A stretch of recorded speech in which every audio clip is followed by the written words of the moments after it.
Salut, c'est Pascal, j'espère que tu vas bien. Aujourd'hui, comme promis, je te présente une fonctionnalité de CheckoutX qui est sortie il y a peu et ça s'appelle le Buy Link. Alors tu vois que c'est une fonctionnalité qui a été fortement mise en avant par CheckoutX, donc forcément elle va pouvoir te permettre de faire des choses que j'ai jamais vues nulle part ailleurs. Après donc c'est à toi de voir comment est-ce que tu peux utiliser cette fonctionnalité dans le cadre de stratégies très par exemple orientées impulsion d'achat. C'est sûr que là ça peut être assez intéressant. Donc je vais te présenter tout de suite en quoi ça consiste. En fait, le Buy Link, c'est en fait de tout simplement proposer un lien que tu peux donc disséminer où tu veux. Et du coup, avec ce lien, en fait, il y aura le produit que tu souhaites déjà pré-intégré dans le checkout. Du coup, bon, déjà, CheckoutX, le but, c'était d'avoir un checkout en une seule étape et donc tout simplement de cliquer sur ajouter au panier depuis la fiche produit, passer au checkout, puis finaliser la commande. Donc, on avait vraiment un processus en 3 fois. Là, avec cette fonctionnalité, on a un processus en une fois.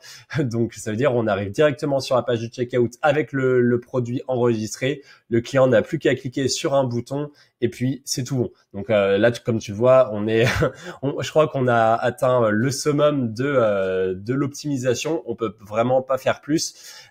Du coup, forcément, je te montre tout de suite à quoi ça ressemble. Donc là, si par exemple j'ajoute l'un des produits de la boutique, donc tu vois, on peut le faire en plus avec plusieurs produits. On a vraiment le choix. Là, par exemple, je vais ajouter le bracelet anti-moustique. Qu'est-ce que c'est que ça? Ok, là, ça, il me met la variante. Là, on peut choisir la quantité. Donc, tu peux même gérer l'achat en fonction de la quantité. Là, on va rester sur 1.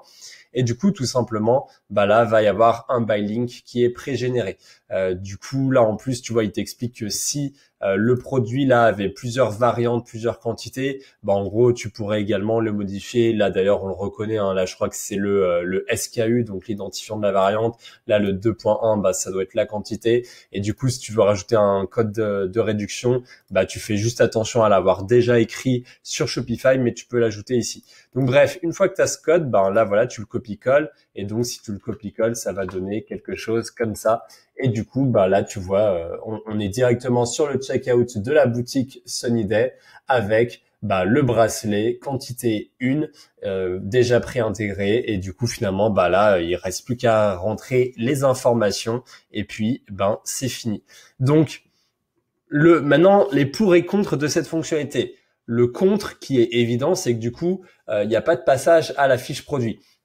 Donc du coup, dans quel contexte utiliser ça? Moi, par exemple, tu vois, je pensais à une stratégie. C'est, par exemple, avec une stratégie influenceur Instagram, c'est souvent, l'influenceur, il a un script dans lequel il va montrer l'interaction avec le produit, il va l'utiliser lui-même, il va dire certains mots, il va tout montrer en fait. Du coup, à quoi ça sert des fois quand tu as déjà fait ce script avec cet influenceur de renvoyer les personnes en fiche produit? Elles vont avoir accès aux mêmes détails, alors que normalement les personnes elles sont chaudes patates et elles veulent déjà acheter. Là, tu pourrais imaginer que si tu fais cette mise en place avec ce checkout, potentiellement tu peux tout à fait dire à l'influenceur, lui faire part de cette stratégie, lui dire que là les potentiels acheteurs ils n'auront pas accès à la fiche produit, que ça va être vraiment direct. Comme ça, il peut lui aussi revoir son script en fonction et dire là tu arrives directement sur le checkout avec le produit préenregistré, t'as plus qu'à cliquer et tu as la commande. Et donc comme ça, si c'est clair, le client il sera pas surpris d'accéder à une page comme ça puisque c'est forcément pas son habitude. Mais si tu sais que on sait de toute façon le client est toujours de plus en plus flemmard, il a pas envie, il a envie d'être assisté. Donc du coup par rapport à ça, ça peut être super intéressant. Mais du coup là où je recommanderais pas d'utiliser cette stratégie, c'est là où tu as des produits très complexes, où moi normalement je ferais une longue description produit avec plusieurs gifs, du marketing pédagogique pour bien expliquer dans quel cas c'est utile, dans quel cas c'est pas utile, ou alors des produits chers dans lesquels j'ai besoin de faire vraiment une belle page produit, parce que c'est tout mon métier évidemment de faire une belle bannière, des beaux produits, etc. Là c'est sûr que on n'a plus ça. Surtout que là en plus tu vois dans le checkout tu sais les réglages que je fais, je désactive le checkout, donc là on peut même plus revenir à la fiche produit, on n'a aucune source. Donc là si tu fais cette méthode, faut être sûr que avec finalement cette seule image et ce simple titre, le client il sache très bien de quoi ça s'agit et il faut vraiment mettre en place cette stratégie. Que si tu penses que ce parcours en un seul clic est préférable au parcours déjà rapide avec Checkoutix en 3 clics via la fiche produit. Voilà.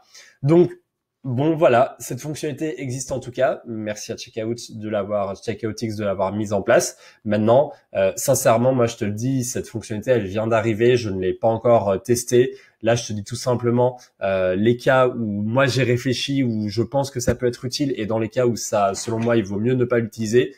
Si tu as d'autres idées, n'hésite pas à les partager en commentaire. On pourra tout à fait débattre de tout ça ensemble et voir dans quel cas ça peut être le plus intéressant.